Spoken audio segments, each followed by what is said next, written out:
The Red Dress Case, Chapter 9, Night on the Run. The taxi skidded through puddles that mirrored the neon above. The city smelled of wet asphalt, coal smoke, and cheap whiskey. The dame shivered beside me, red dress clinging, mascara streaked. I glanced at her, eyes sharp under the brim of my hat. The driver kept silent, face grim in the dim glow of the dashboard. She leaned forward, whispering, "Where are we going, Dick?" We passed a liquor store, glass shining wet, shelves dark and empty. A cat darted across the sidewalk, tail high, unafraid. Taxi lights bounced on rain puddles, painting stripes across our faces. Around the corner, a neon bar flickered blue and red. Through the wet glass, I saw shadows moving, men not friendly. I eased the taxi past the entrance, careful not to draw attention. The engine growled, tires hissing, as if the cab knew the game. I peeked in the mirror, shadows shifting, men moving.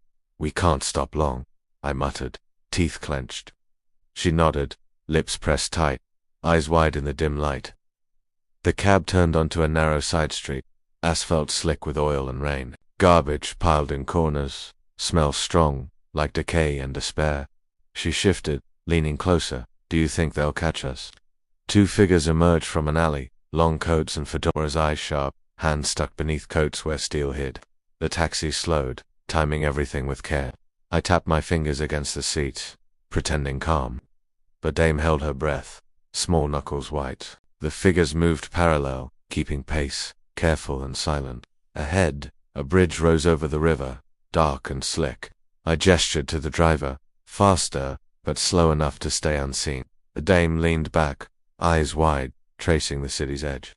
From the corner of my eye, a Packard appeared, headlights dull under the rain. The mob was hunting, predictable, sharp as knives. I counted them, for inside, guns resting on knees. She gasped, hand clutching my coat, cold and trembling. "Are they?" she whispered. I just nodded, eyes on the rearview, Colt ready. I plodded the next turn. The streets twisted, brick walls rising like sentinels. The cab slipped into an underground lot, wet concrete shining. Metal doors clanged behind us, sealing momentarily from the storm. The dame shivered, voice low. "They'll find us eventually, won't they?"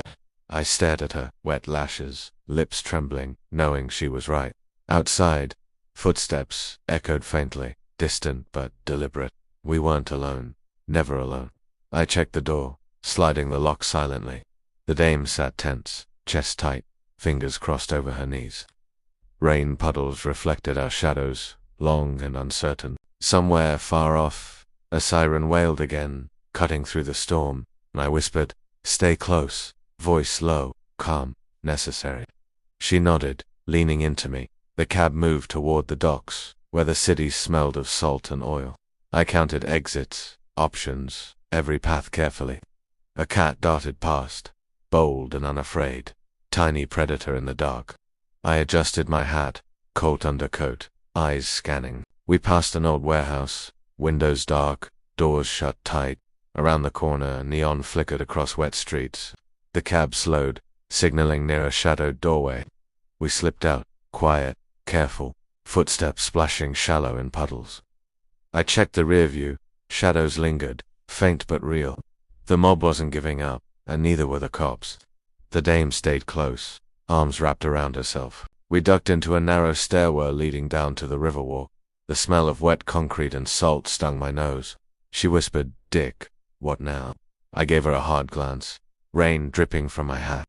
"Now," I said, "we survive, and find out who's really behind this mess."